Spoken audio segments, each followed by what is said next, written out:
का स्वरूप अब क्या हो गया है बदलते भारत का। अभी 18 मई को भारत के प्रधानमंत्री पहली बार विदेश दौरे पे गए थे, जो एक नॉर्डिक देश बोला जाता है, नॉर्वे, स्वीडन, फिनलैंड, ये लोग है। पहली बार कोई भारतीय गया। और सभी देशों के प्रधानमंत्री वहाँ पे नॉर्वे में ओस्लो में जुटे थे।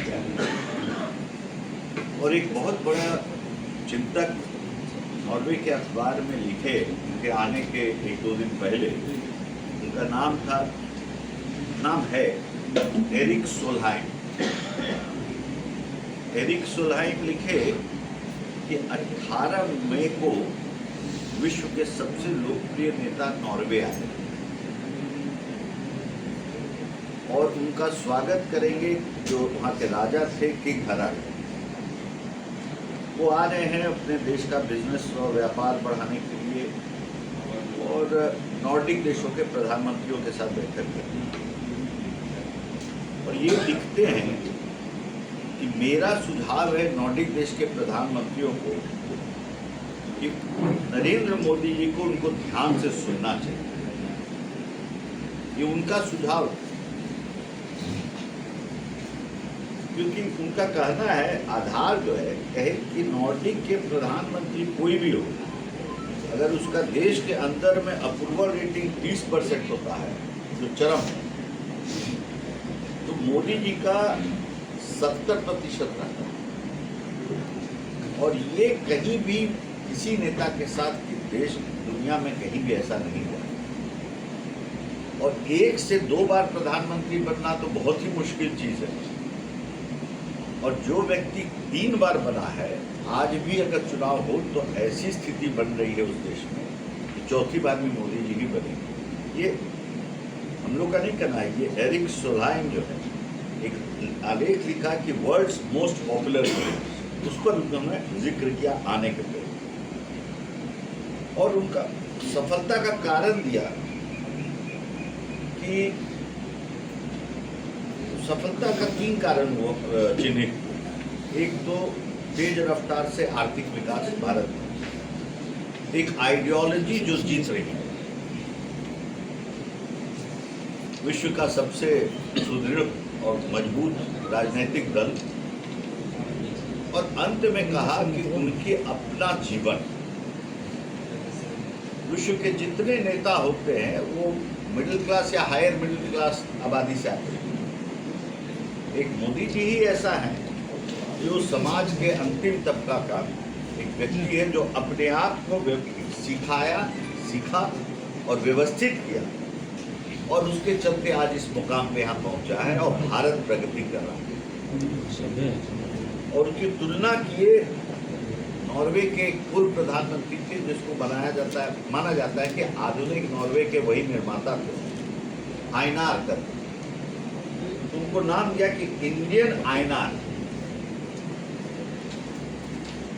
कहने का तात्पर्य है कि ये 12 साल योजनाओं तक सीमित नहीं हमको लगता। हमको ये सोचना है कि हुआ कैसे, हुआ क्या। एक थका हुआ देश था 2014 के पहले, जो पूरा मनोवृत्ति जो हो गया था पूरे देश में, ये हमसे नहीं हो सकता, जो चल रहा है चले, ये हम लोग से संभव है। वो पूरी तरह से परिवर्तित हो गया कि ये हम लोग करेंगे, करके दिखाएं। और आज उससे हम आगे बढ़ गए हैं। कोई क्षेत्र ऐसा नहीं है कि जिस पर प्रधानमंत्री के नेतृत्व में सामाजिक रूपेण जो है हर पहलू को उठा दिया। आज महिलाओं को पोषण का जब ये शुरू हुआ, 6,000 रुपये मिलने लगे, गैस का वितरण इतना हुआ, तो लोग मजाक किए। आज जब अभी आप लोग सब पत्रकार हैं, आप लोग जानते हैं कि NHFS 6 का रिपोर्ट अभी आया है, और उसमें देखा गया है कि महिलाओं का स्वास्थ्य में बहुत मूलचूक परिवर्तन आया है, सुधार है। तो पहले तो विश्लेषक हों या आलोचक, निंदा करते हैं। जब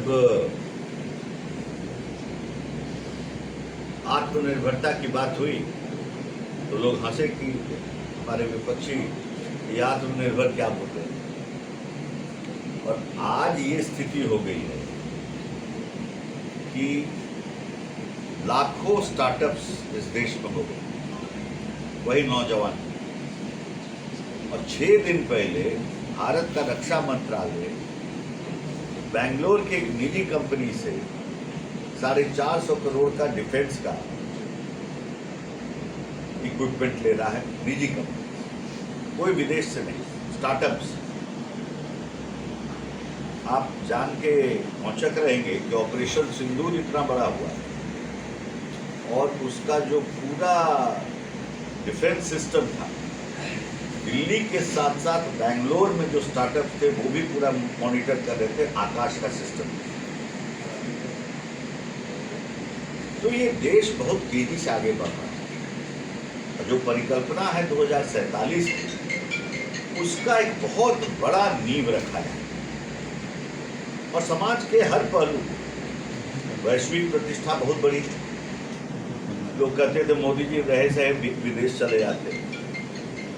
पहले हमारे यहाँ मतलब कुल राजदूत का जो संख्या था वो हमारे यहाँ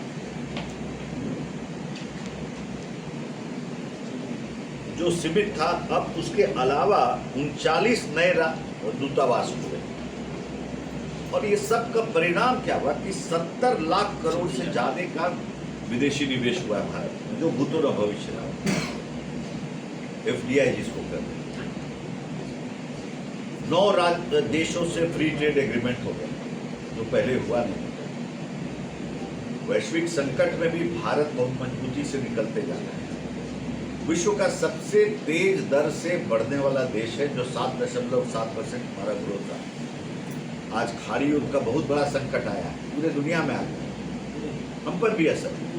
लेकिन फिर भी जो ग्रोथ का जो प्रोजेक्शन है वो अभी भी विश्व में सबसे तेज है। भले उसको 6.6% किया गया, फिर भी उस रफ्तार से किसी का आशंका नहीं है कि कोई और देश इससे बढ़ेगा। योजनाओं की सूची आपको तो हमने दे दिया है, बांट भी दिया है। लेकिन ये चीज जरूर सोचना होगा कि किसान के बारे में पहले कौन सोचता। चुनाव आता था तो ऋण माफ हो जाए, बैंक ध्वस्त हो जाता था। बाद में यहाँ बैंक को भी बचाया गया, एक योजना बनी कि किसान को भी मदद चाहिए, जैसे सब आदमी मांगता है। 6,000 रुपया जो है किसान को पहली बार जो मिलना शुरू।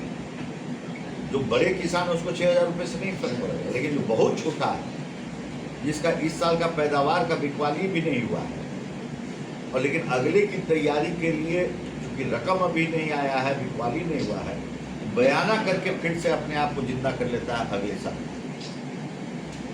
ये बहुत बड़ा एक परिवर्तन है। कोई सामान्य आबादी नहीं है कि जिसको ये मिला। 11 करोड़ से ऊपर रखी आबादी। यही देश है, पहले राष्ट्रीय राजमार्ग जो है 11.6 किलोमीटर प्रतिदिन से बनता, आज 34 किलोमीटर प्रतिदिन से बनता। रेलवे में तो क्रांति है, ये सब लोग हम लोग अनुभव कर रहे हैं। कोना कोना जो है देश का जुटते जा रहा है। विद्युतीकरण रेलवे का लगभग 99.6% हो चुका है। नई 164 से अधिक वंदे भारत एक्सप्रेस चल रही है। ये विदेश जैसा ट्रेन चलेगा और शहरों को जोड़ेगा, ये परिकल्पना नहीं थी पहले। राजधानी तक हम सीमित हैं और अब हाई स्पीड कॉरिडोर की बात हो रही है, बुलेट ट्रेन का इस देश में बात। तो कुल मिला के एक मनोवैज्ञानिक परिवर्तन जो इस देश में जो हुआ है, वो एक बहुत बड़ा कॉन्फिडेंस दिया है इस देश को, नौजवान को। उसी का परिणाम है कि हम आत्मनिर्भर भारत का जो बात आज कर रहे हैं, डिफेंस सेक्टर में सब कुछ पहले बाहर से आता है। आज भारत एक्सपोर्ट कर रहा है 40,000 करोड़ से ऊपर का। आज दुनिया ब्रह्मोस लेने के लिए यहाँ लाइन कतार में है। आपका पिनाका मिसाइल कई जगह जा रहा है। तो ये बहुत बड़ा परिवर्तन है पूरे देश के सोच में। 12 साल में 23 नया एम्स खुल गया। मतलब विकास और विरासत दोनों को हम लेके चले। पहले अपनी विरासत का बात करने का एक माहौल था कि आपको नहीं बोलना, आपको दबे रहना अनावश्यक, लेकिन एक देश का माहौल ऐसा बनाया। कोई बहुसंख्य है वो अपनी बात नहीं कर सकता। आज राम मंदिर भी बना, काशी कॉरिडोर भी बना और कुछ नहीं हो परिवर्तन। लोग के मनोभाव ठीक हो गए। तो एक कॉन्फिडेंस पूरे देश में जो आया है, जब जनता कर्फ्यू लगा, थाली उली का अभियान जब हुआ, हर घर तिरंगा, फिट इंडिया मूवमेंट हुआ, वोकल फॉर लोकल बोला गया, तो बहुत तरह तरह की बात हुई। लेकिन वसुधैव कुटुंबकम का पूरा स्वरूप इसी के बीच में छुपा रहा। और कोरोना काल में विश्व भर को भारत मदद की। और हर एक आदमी इस देश में महत्वपूर्ण है, यही सबसे बड़ी नीति है। इसमें कोई बहुत बड़ा आदमी है वो बहुत ज़्यादा महत्वपूर्ण है, बहुत छोटा है, ऐसी बात नहीं। वही वैक्सीन सबको पड़ पूरे देश में, जो बिना चप्पल वाला आदमी हो, चाहे वो देश का बहुत प्रतिष्ठित आदमी, विश्व का उदाहरण हो। तो इस 12 साल को इस तरह से हम लोग देखते हैं, ये हम लोग को समझना हो। आकांक्षा बढ़ी है लोग और चेष्टा बढ़ा है, तो उसके साथ साथ आगे बढ़ने का संकल्प भी बढ़ा है। आज मोटरसाइकिल लग्जरी नहीं है। इतने बड़े खाड़ी युद्ध के संकट में भी कोई गाड़ी रुकी नहीं इस देश में। 21 तारीख को पूरा विश्व 177 देश से ऊपर आज अंतर्राष्ट्रीय योग दिवस में सम्मिलित होने जा रहा है। ये भारत का एक नया पहचान है और इसको हमको लेकर आगे जाना।